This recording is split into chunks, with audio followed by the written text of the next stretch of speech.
1284. Matthew estaba exhausto, pero agarró su premio con fuerza, sosteniendo el preciado cargamento tan cerca de su corazón como pudo. No era más que una canasta de paja llena de mineral de hierro de muy alta calidad. Mientras casi corría a través de la noche que se oscurecía rápidamente, dio gracias tanto a Dios como a su capataz. Su familia había trabajado en esa misma mina durante 5 generaciones, y el capataz le había conseguido esta bendición a cambio de una reducción de su salario hasta que se pagara el costo. Hierro para su hijo, Joshua. Su hijo había sido aprendiz del herrero local durante años, y el momento de su certificación final se acercaba rápidamente.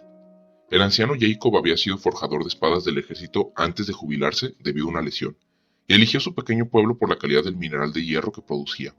Era difícil de complacer, y más de una vez Joshua había llegado a casa con moretones y heridas por el exceso de trabajo. Sin embargo, Joshua quería más que nuestra vida en el pueblo, tal vez demasiado para ser honestos, y había soportado las palizas y las lesiones para poder encontrar trabajo en el pueblo cercano y vivir una vida mejor como artesano. Matthew apoyó a su hijo en esto, y trabajó arduamente para asegurarse de que Joshua supiera leer, nunca tuviera que preocuparse por alimentarse o vestirse, y siempre tuviera un buen oído para regresar a casa. Era un trabajo duro, y tuvo que renunciar a muchas comodidades, pero después de la muerte de su hija debido a una enfermedad debilitante, le había prometido a Joshua una vida mejor para sus propios hijos, y estaba decidido a hacerlo sin importar lo que sucediera. Pasaron las semanas y Joshua se puso nervioso. Sus 7 años terminaron hace más de un mes, y aún su maestro no le había permitido tomar su examen final. Simplemente se sentó ahí mirando al hombre más joven mientras trabajaba, apenas hablando. Joshua ni siquiera estaba seguro de estar despierto a la mitad del tiempo. Finalmente, 6 meses completos después de que su mandato debería haber terminado, Jacob lo llevó aparte. Le dijeron que la certificación sería mañana y que estaría haciendo una espada. Joshua pasó la noche casi sin poder dormir. No había hecho una espada adecuada antes, y solo había observado cómo les hacía su maestro. Al día siguiente, Joshua sacó el hierro que su padre había extraído con sus propias manos y, lentamente, en el transcurso de muchas horas, lo purificó, primero en una barra de acero, luego moldeó y estiró la barra en una espada. No era el más inteligente ni el más fuerte, pero Joshua tenía una vista aguda y una memoria aguda también. Había recordado bien cómo su maestro había forjado las hojas y copiado la técnica del anciano golpe por golpe cuidadosamente medido. Finalmente, después de casi un día completo de trabajo, estaba completa. Era una hoja simple pero resistente. Se había pasado bastante tiempo tratándola con calor para asegurar que fuera duradera y fuerte. La empuñadura y el pomo no tenían decoración, salvo una simple envoltura de cuero de jabalí oscuro, y la hoja estaba afilada hasta el borde. Joshua se lo presentó a su maestro, quien se había sentado y observado todo el tiempo. Jacob apenas se había movido de su asiento excepto por el movimiento de su cabeza y ojos mientras miraba a su aprendiz, mirándolo, evaluando cada movimiento y decisión. El anciano tomó la hoja y la revisó, probando el filo con el pulgar. Lo encontró bastante afilado. El equilibrio estaba un poco desequilibrado, pero fácilmente compensado incluso por los aficionados, y la espada se mantenía unida bastante bien. El anciano y canoso herrero gruñó en señal de aprobación, y Joshua creyó ver un atisbo de sonrisa en ese rostro marcado por el calor. Trabajo de buena calidad. Ya no eres aprendiz. Te concedo el rango de oficial. Que crezcas para crear obras que superen las mías. 1642. La espada yacía sobre las sábanas de lino de su modesto hogar en Roma. Aunque caro, sintió que se lo debía a su bisabuelo para que lo arreglara y lo volvieran a afilar. Y el herrero había hecho un buen trabajo. La tradición familiar decía que su antepasado hizo esta espada, y que la familia la atesoraba como una reliquia, aunque ya no se usaba para defender la vida de quien la empuñaba. Pero qué vidas había visto, qué vidas había llevado. Se había llevado. Bartolomeo se sentó en una silla de madera cercana, admirándola. Su familia tenía tantas historias sobre esta hoja simple y sin adornos. Había visto mucho uso en muchos conflictos, desde guerras abiertas hasta revueltas campesinas, por lo que muchas de las grandes batallas históricas de los últimos siglos tuvieron esta hoja como testigo. Se sentó ahí, mirando su último manuscrito, un poema sobre las hazañas de sus bisabuelos en la guerra de independencia de los Países Bajos, aunque aún continuaba en el norte. El anciano acababa de morir el pasado jueves, y sus historias alimentaban la imaginación de Bartolomeo desde niño. Ninguno de sus trabajos había tenido un gran éxito, pero este seguramente lo sorprendería. Él suspiró. Volvió a entregarse a su sueño demasiado común de fama y grandeza. Medio pensó que estas fantasías infantiles eran la razón por la que no había sido notado. Demasiado tiempo con la cabeza en las nubes. Pero él era un poeta después de todo. Su cabeza estaba destinada a estar en las nubes. Sacudió la cabeza y tomó su pluma una vez más. Decidió terminar al menos este poema antes del fin de semana.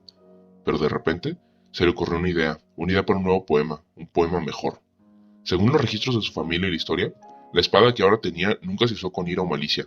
Ni el odio ni los celos lo habían esgrimido para hacer daño, y aunque había cobrado al menos una veintena de vidas en la batalla que había presenciado, nunca se alzó contra aquellos que buscaban ayudar a otros.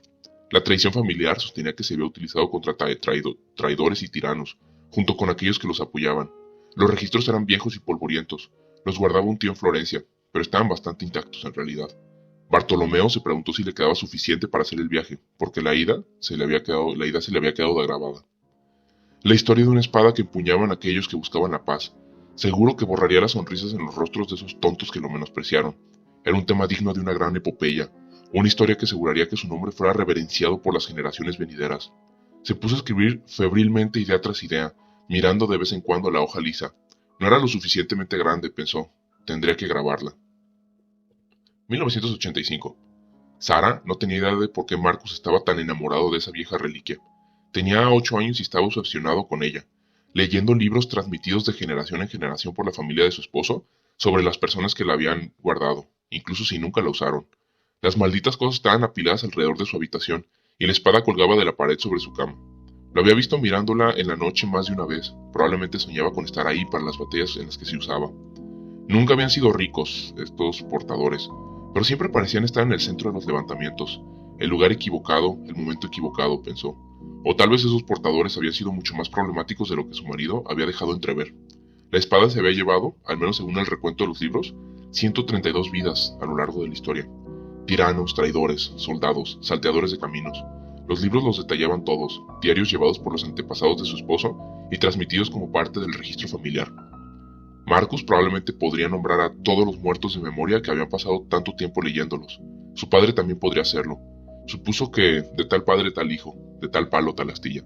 Ambos habían estado enamorados de esta espada y su historia. Su esposo le enseñó a Marcus a leer usando esos malditos diarios. Ella suspiró mientras miraba a su hijo durmiendo a su lado, empujando todos los pensamientos sobre la espada fuera de su mente. Su esposo había muerto hace 2 meses, y la familia de la que provenía ciertamente no los iba a ayudar más. No fue su culpa, gritaba en su mente. ¿Por qué la culpaban? Se sentó en las habitaciones de sus hijos, justo al borde de la cama, acariciando distraídamente su cabello rubio. Se parecía mucho a la de su padre, al igual que él. Lo vio en sus ojos, su forma de caminar, la forma en que su cabeza se inclinaba hacia la izquierda cuando estaba pensando. Sobre todo, estaba en su sonrisa. Tenían exactamente la misma forma de sonreír, y durante los últimos 2 meses ella tenía que apartar la mirada cada vez que su hijo sonreía, porque le desgarraba el corazón. Miró la espada, sentada en su simple funda de cuero sobre la cama. Quizás podría venderla en un museo, conseguir lo suficiente para que les dure un tiempo si incluye los libros. Ya no es como si fuera útil para nadie, la cosa estaba oxidada e inútil. Su borde se desafiló hacía mucho tiempo. Quizás un coleccionista. Su amiga le había sacado casi $1000 a uno por una moneda vieja que encontró. ¿Cuánto pagarían por una espada? Sus pensamientos fueron interrumpidos por un ruido. Al principio pensó que venía de la puerta de al lado, pero otro ruido le siguió al primero y se dio cuenta de que venía de la cocina. Giró la cabeza para mirar la base de la cama y los ojos verdes de su gato Moggy la miraron fijamente. Su sangre se heló cuando se dio cuenta de lo que estaba pasando y sacudió a su hijo para despertarlo con una mano sobre su boca. «Escóndete en el armario», fue todo lo que dijo antes de escuchar un ruido al final del pasillo. Marcus corrió hacia la puerta del armario oscuro y el gato huyó para esconderse. Agarró la lámpara de lava cercana que le había comprado a Marcus hace un año. Era pesada. Podría causar algún daño si se tiraba. El intruso entró por la puerta entonces. Era enorme. Con la cabeza y los hombros por encima de su cuerpo, no era musculoso, pero exudaba fuerza. Empezó a hablar, pero antes de que pudiera oír sus palabras, Sara le arrojó la lámpara y trepó a la cama para agarrar la espada. La lámpara falló y el hombre se echó a reír mientras avanzaba por la habitación, sin perturbarse en lo más mínimo por una mujer con una espada oxidada. Se abalanzó sobre él, desesperada por asegurarse de que no le hiciera daño a Marcus. Y falló, estrellándose contra el suelo y quitándole el aire de sus pulmones. Le dolía el cuerpo. Los suelos de piedra contra los que había chocado le dolían como el infierno, pero se dio la vuelta rápidamente, retrocediendo aterrorizada y golpeando salvajemente con una mano delante de ella. Ella sintió que la espada lo golpeaba un par de veces en su frenesí, pero el filo desafilado apenas le hizo mella. Ahora era su turno de arremeter, y ella sostuvo desesperadamente la espada frente a ella para defenderse. Ella miró hacia otro lado mientras él gritaba y corría hacia ella, cerrando los ojos con fuerza y esperando que simplemente se fuera después de acabar con su vida. Pero nunca llegó. El gato, ese maldito gato, con un grito que sonó como si los demonios del infierno alimentaran su asalto, salió disparado de su escondite y saltó sobre el hombre, arañándole la cara y haciéndolo perder el equilibrio. Se estrelló contra la pared al lado de la forma propensa de Sara, gritando y golpeando a la bestia que lo había tocado. Ella no pensó, no contempló sus acciones, Simplemente se puso de pie y empujó esa espada hacia él con todas sus fuerzas. Tal vez funcionaría, tal vez no. Pero ahora tenía la apertura que necesitaba para proteger a su hijo, y como Dios era su testigo, lo haría si eso significaba su propio fin. La hoja crujió en su abdomen, sin cortar ni perforar, sino desgarrar. Su borde aguantó lo suficiente para cortar, pero no lo suficiente para perforar correctamente. La hoja atravesó cada órgano vital que pudo encontrar mientras lo retorcía salvajemente dentro de él, sin saber qué demonios estaba haciendo, pero segura de que aseguraría que su hijo viviera para ver salir el sol mañana. Terminó en apenas unos segundos. El gato huyó una vez más, herido y magullado por el ataque de represalia, pero el hombre yacía muerto. Esa vieja espada oxidada que había sido la obsesión de su esposo e hijo estaba enterrada en su estómago hasta la empuñadura, y había sangre por todas partes. Miró hacia abajo, temblando, sin darse cuenta de que al final de todo estaba viva. Su pijama estaba empapada en sangre y sus vasos estaban cubiertos. Escuchó un grito detrás de ella y se giró solo para sentir a su hijo estrellándose contra su estómago, abrazándola con fuerza. Había sobrevivido, había ganado. Su hijo estaba a salvo. 2342. Michael Smith se sentó en el borde de su cama mirando la espada. Había sido completamente limpiada y restaurada la semana pasada, y su antiguo acero ahora brillaba como el día en que fue forjado. La escritura en la espada había sido descubierta por décadas, si no siglos, de oxidación y deslustre, y la escritura estaba en latín simple. Buscadora de la paz, o en latín, Quaesitor Pacis. Podía ver su propio reflejo en él ahora, y una prueba en un rostro de papel demostró que era lo suficientemente afilada como para cortar algo limpio por la mitad. Pero, ¿por qué él? Él que sabía de armas. Incluso leyendo toda la literatura que su familia había guardado sobre el asunto, era solo una espada para él. Claro, sus antepasados habían obtenido el hierro, lo habían forjado y lo habían usado en quién sabe cuántos conflictos, pero aún así, era solo una simple espada, no diferentes a los miles de ellos que probablemente Voraki tenían en los museos. Pero la directiva había llegado, tiene que ser un arma, y su familia tuvo que haberlo usado de alguna manera. Los Voraki eran así de raros, militaristas pero aparentemente dedicados a la paz. Sus alianzas se sellaron con armas intercambiadas que sus familias habían usado. Los antropólogos habían dicho que aparentemente era con la esperanza de que las armas nunca tuvieran que volver a usarse y las almas en ellas pudieran descansar. Michael negó con la cabeza y colocó la espada en su funda. Era una idea simple, una espada en un estuche forrado con la vaina al costado, pero la hoja desnuda para que se pudiera leer la inscripción, y un cuaderno de datos lleno de todos los diarios, poemas e historias que su familia había guardado durante los últimos 1000 años, y más años. Parecía que esta espada aparecía por todas partes, e incluso su propio abuelo afirmó haberla llevado consigo cuando ocurrió el primer contacto con los Voraki. Rezó para que fuera suficiente. Por toda la historia adjunta, la cosa era tan suave y simple, pero era todo lo que tenía. Le tomaría 6 meses llegar ahí, y solo esperaba que el embajador Voraki no se ofendiera demasiado. 2343. Te doy una lanza hecha de hueso, vid y madera. Después de ser derribado sobre Cell 3, mi tatarabuelo usó esto para cazar y defenderse de los depredadores. Lo vio a través de los 6 ciclos lunares y medio que tomó ganar la guerra y enviar un rescate. Se forjó con desesperación y se usó para sobrevivir. Que su espíritu descanse tranquilo contigo. La enorme alienígena, parecida a un lagarto, inclinó la cabeza, mientras le ofrecía a Michael la lanza con ambas manos. Era simple, hecha de hueso afilado, con amarrado a una asta robusta de madera tallada apresuradamente.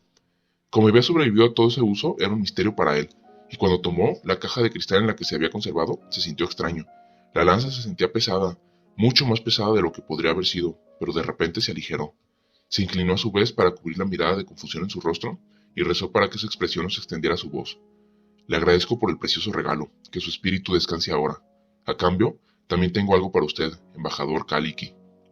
Se volvió para colocar la lanza y su estuche en la mesa junto a él, y dio un paso adelante para recuperar el estuche de madera oscura de la mesa junto a él, abriendo los pestillos para revelar el contenido al embajador. Hace más de 1000 años, mi antepasado, Matthew, hizo un trato con su empleador para que le permitiera llevarse a casa mineral de hierro de alta calidad. Este mineral luego fue utilizado por su hijo Joshua para crear esta espada. Fue creada como una prueba de su maestro, para crear algo que solo había visto crear, una verdadera prueba de memoria y habilidad frente a lo desconocido.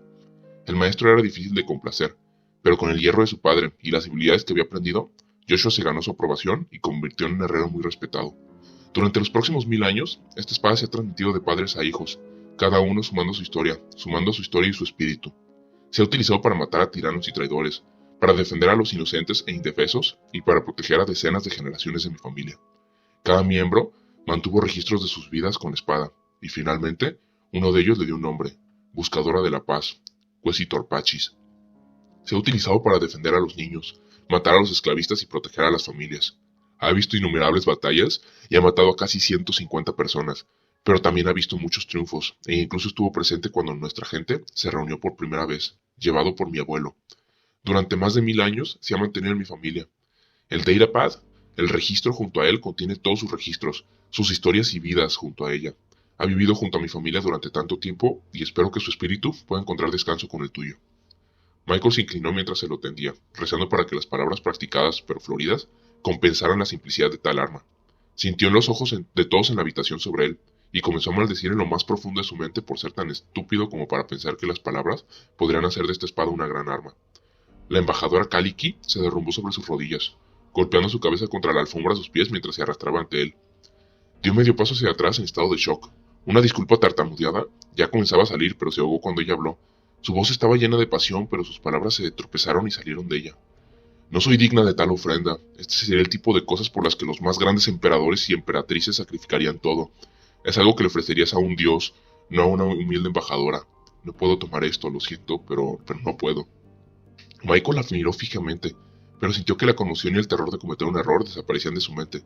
Se arrodilló frente a ella, colocando el estuche que sostenía la cuchilla suavemente sobre la alfombra, justo frente a ella. Levantó la cabeza para mirarla antes de mirarlo a él, con miedo en los ojos. La multitud de Voraki y humanos retrocedieron, no queriendo entrometerse en este sentimental momento.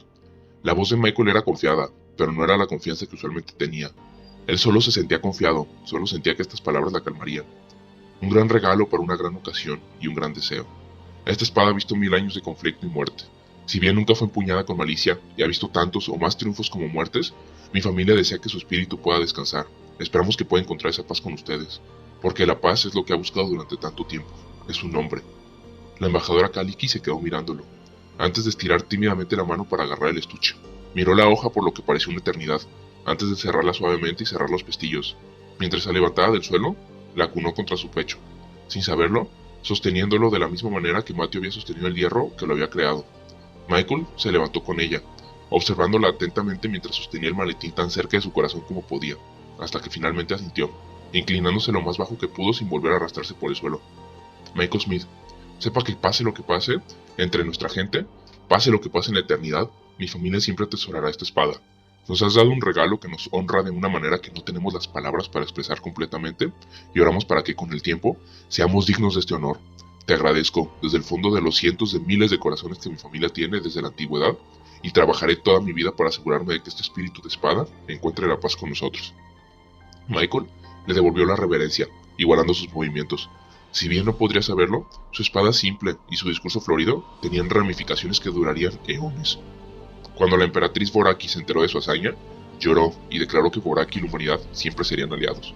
Mientras los gobiernos cambiaban, su gente asumía nuevas ideas, nuevos pensamientos y nuevos conceptos. Uno permanecería constante en sus mentes, más allá incluso de que la última estrella perdiera su luz. Y se trataba de un sencillo minero llamado Matthew, y su sincero deseo de que su hijo tuviera una vida mejor.